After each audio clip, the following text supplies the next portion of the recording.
Hello, welcome back. Dr. Glidden here to give you a quick overview of cholesterol.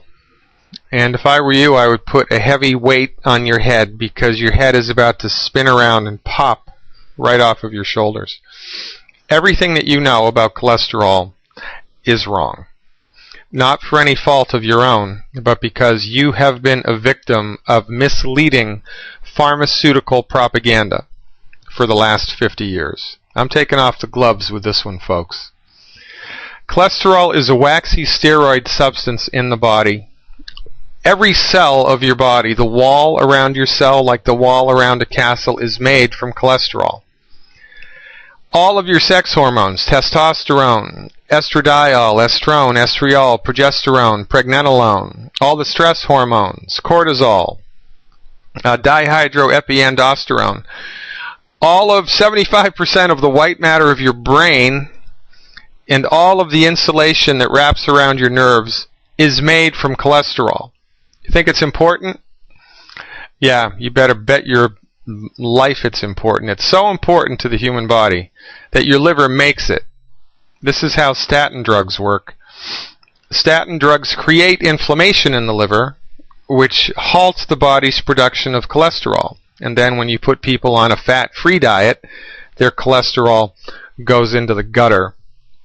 Cholesterol we also get from the good foods that we recommend. Full-fat milk, cheese, eggs, butter, real butter, not margarine.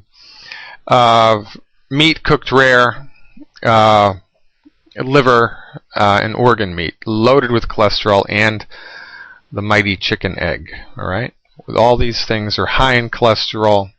And cholesterol is not the enemy.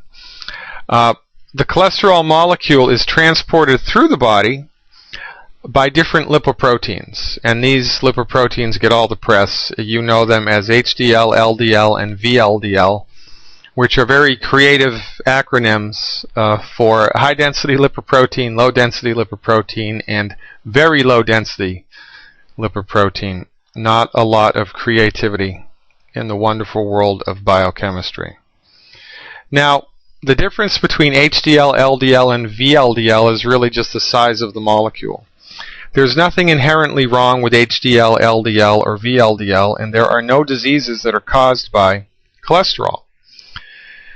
There are some diseases that will cause high cholesterol, but there are no diseases that are caused by high cholesterol. High cholesterol in and of itself is harmless.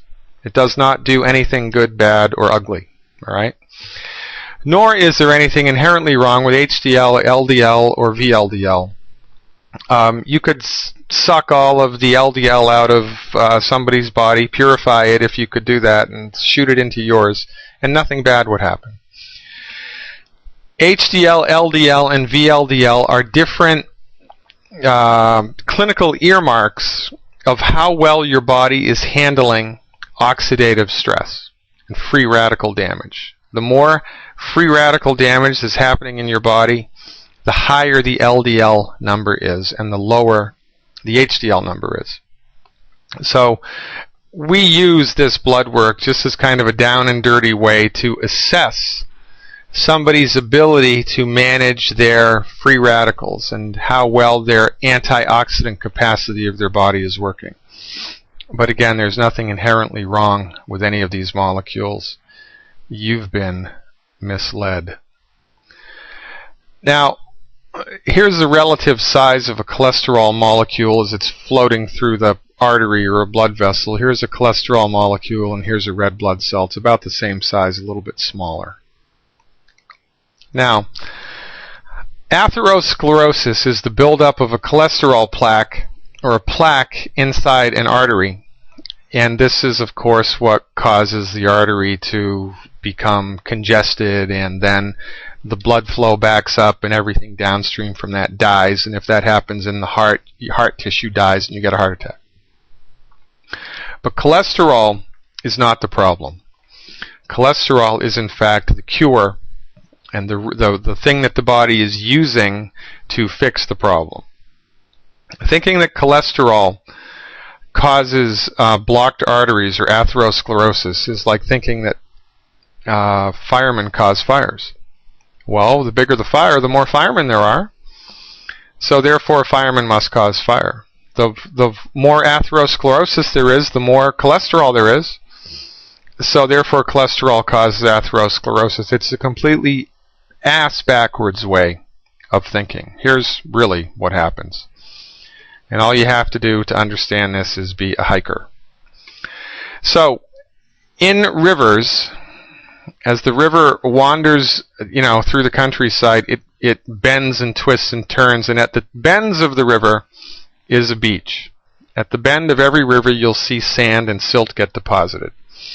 And this happens because of fluid dynamics. It's just the way that the thing that happens is nature transports silt and sediment and particulate matter in water downstream. It tends to pile up at the bend of the river. And as more of it piles up, the river bends more, and then more piles up, and then the river bends more.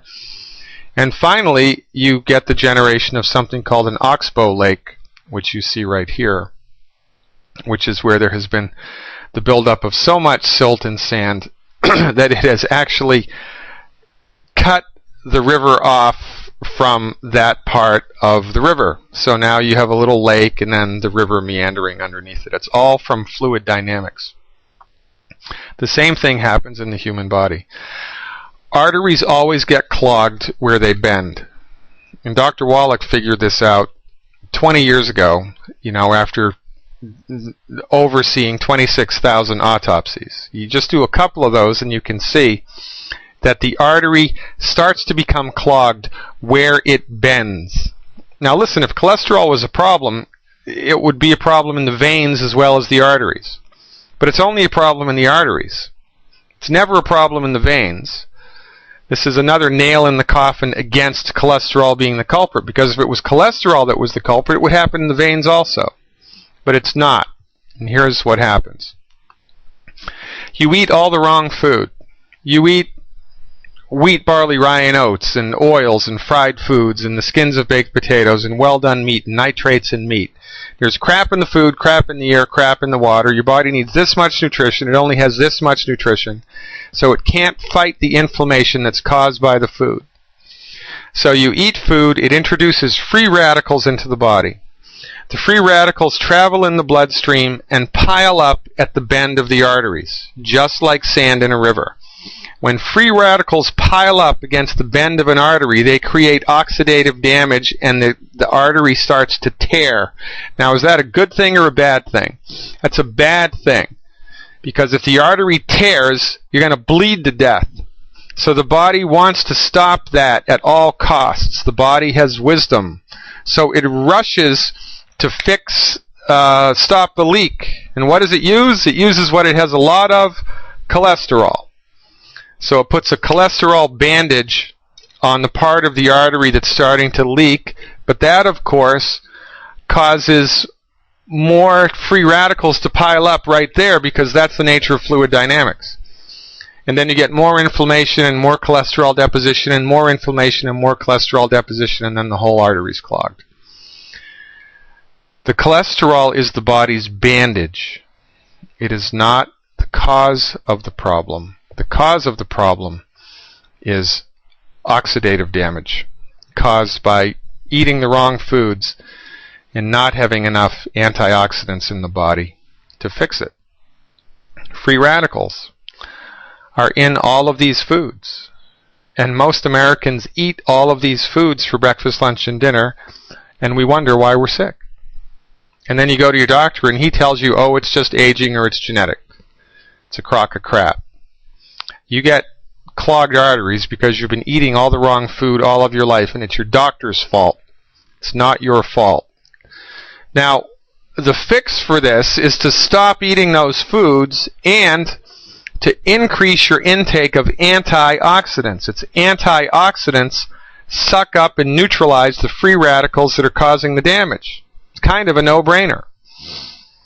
So our goal here with antioxidants is 20,000 ORAC points a day of antioxidants. Longevity has a number of supplements that you can get that through. The new chocolate that they have has almost 17,000 ORAC points per piece. And then the brand new product that they have as of November 2010 is the Cell Shield RTQ. Pretty good. Cell Shield RTQ has, I think, 14,000 ORAC points per piece, or per capsule. That's very good. Beyond Tangy Tangerine also has it. And here's a little fun fact to know and tell. Selenium increases the effectiveness of antioxidants by, I'm making numbers up here, by factors of 100. So if you're ingesting antioxidants but no selenium, that's good, and they will work, but then when the body uses an antioxidant to work, it gets rid of it. When you have selenium, the body recycles the antioxidant. It's a particular molecule called glutathione that's a very potent antioxidant in the body that the body recycles in the presence of selenium. So selenium needs to be a first-line treatment for the optimization of this cardiovascular system, because it really kicks our antioxidant action into high gear. That's pretty much it.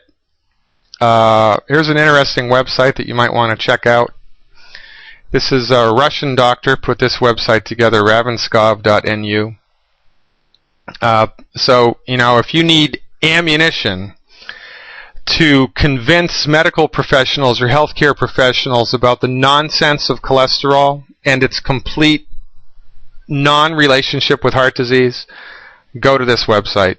It's got all the bulleted points, research over the course of decades that drive this point home. Cholesterol is your friend. It's not your enemy. Very good. Dr. Glidden with you. Thanks for hanging with me. We've more to come. Over and out. Thanks for your time.